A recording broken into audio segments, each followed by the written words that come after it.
Cadillac is in a period of true transformation.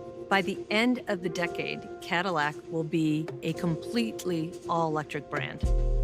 LYRIQ will be the first vehicle which announces this and brings this experience to everyone.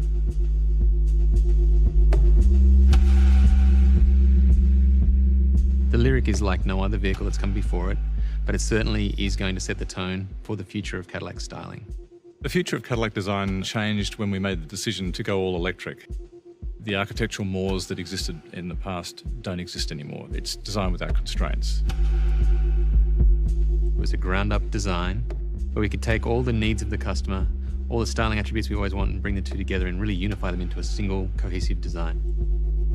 It has to be a story of discovery and of hierarchy, about this wonderful interaction of different materials and textures and finishes that are put together in such a way that they really hang together and you get this total cohesive experience. It's all about the details and the ongoing discovery of those details.